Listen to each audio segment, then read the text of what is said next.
Oh, it's a day of rejoicing, a day of peace, a day when a pair fulfill half of the deen.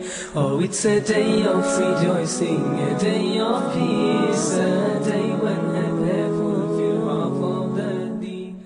Oh, it's a day of rejoicing, a day of peace. بسم الله الرحمن الرحيم. ومن آياته أن خلق لكم من أنفسكم أزواجا لتسكنوا إليها وجعل بينكم مودة ورحمة إن في ذلك لآيات لقوم يتفكرون. My respected elders, my brothers and my sisters, Assalamu alaikum wa rahmatullahi wa barakatuh. Marriage in Islam is a very sacred act, an act of worship, an act encouraged by Islam for those that can afford to get married. Nabi Kareem sallallahu alayhi wa sallam said, Ya ma'ashar al-shabab, man istata'a minkum al-ba'ata falyatazawwaj, فإنه أغض للبصر وأحسن للفرج. O Muslim youth, for those of you that can afford to marry, then they should marry. Why? Because it will save them from committing sin.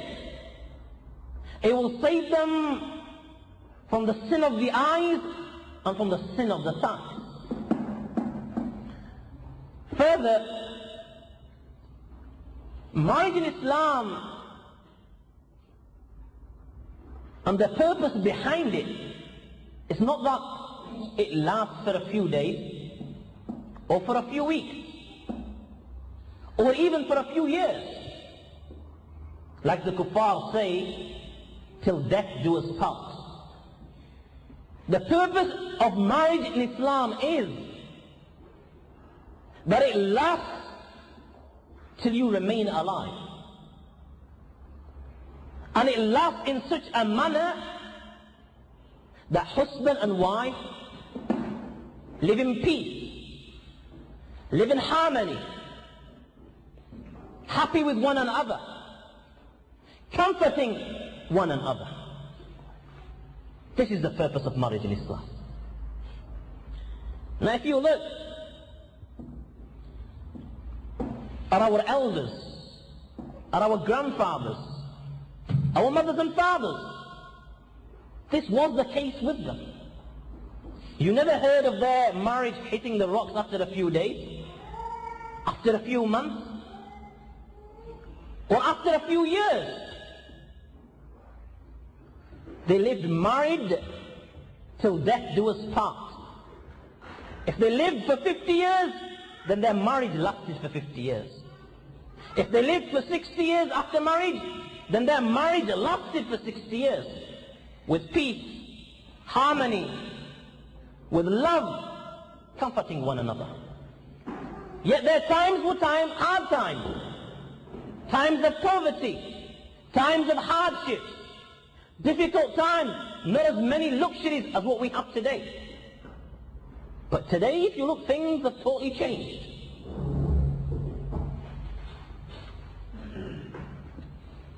We have luxuries that our grandparents couldn't even dream of. We have everything. But in spite of this, we find that marriages today are not lasting for long. A few months, a few weeks, and to the most a few years, and they end up with a divorce and separation. How many times have you heard that a young girl of 17, 18, maybe 19 years of age is sitting in her father's home, divorced because of some petty argument, some small difference which occurred, and this led to a divorce. And this is becoming a norm, a common thing, something that is considered as fashion. People say that the shaitan is a cause for these arguments. We can't deny this. If you open the hadith of Sahih Muslim, Nabi Kareem sallallahu alayhi wa sallam said that the shaitan, the devil, now and then sits on his throne in the ocean. And a great gathering is held in which all the little shaitans come and they report to their master, to their king, the fitna, the confusion, the evil, and the corruption that they caused. The shaitan listens to this all very attentively and with a smile on his face. One comes to him and says, "O Iblis, there was a Muslim making his way to the masjid to offer his salah.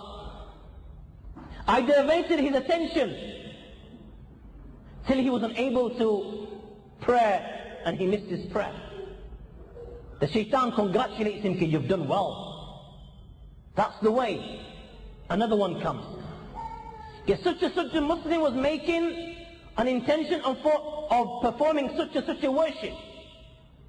I came and I stopped him from doing this. The shaitan congratulates him, "You've done well." One by one they keep on reporting. And one by one, Iblis congratulates them on what they have achieved. Till one of them comes and says, "O shaitan, there was a married couple living in peace and harmony. I came and caused a difference between them. This little difference slowly led to an argument. This argument led to a fight. And this fight led to separation and divorce." Iblis is so overtaken by joy and happiness that he stands from his throne and he comes and embraces and hugs this follower of his. "You are my best follower. You have done the best of all things." And he embraces him and he congratulates him. So the shaitan has a big hand in this. But he only succeeds because of our ignorance.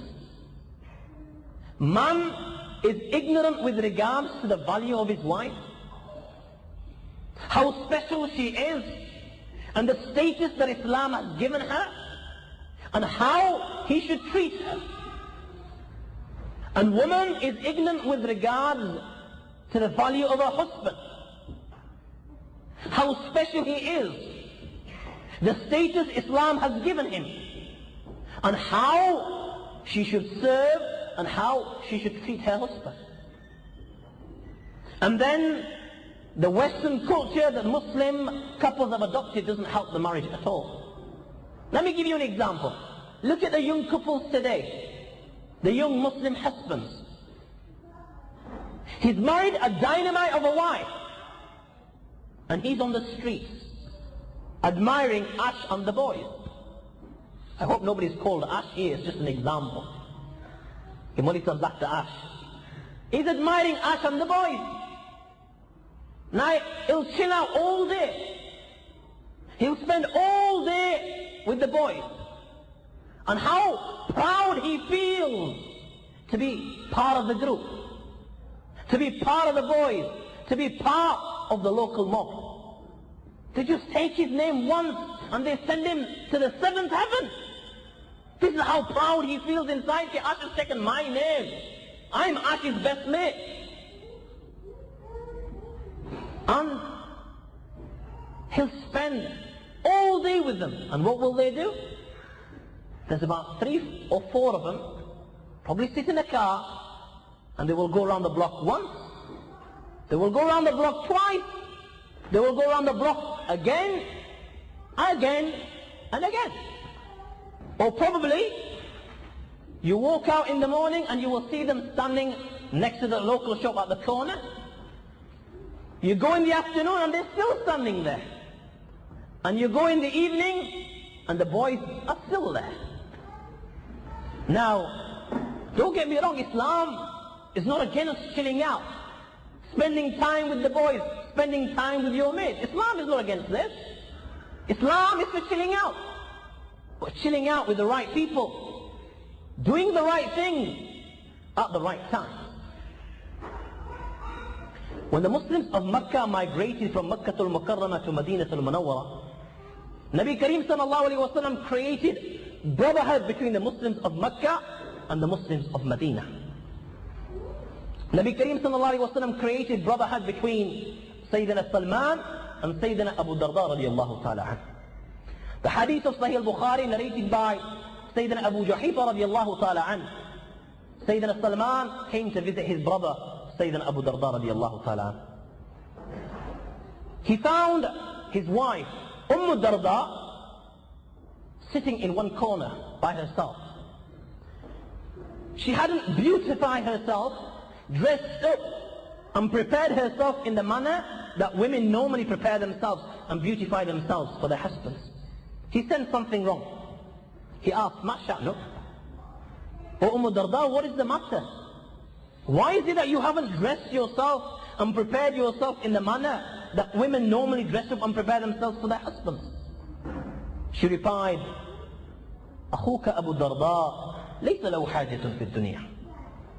In respectable words, she said, your brother Abu Darda, he has no inclination towards the dunya.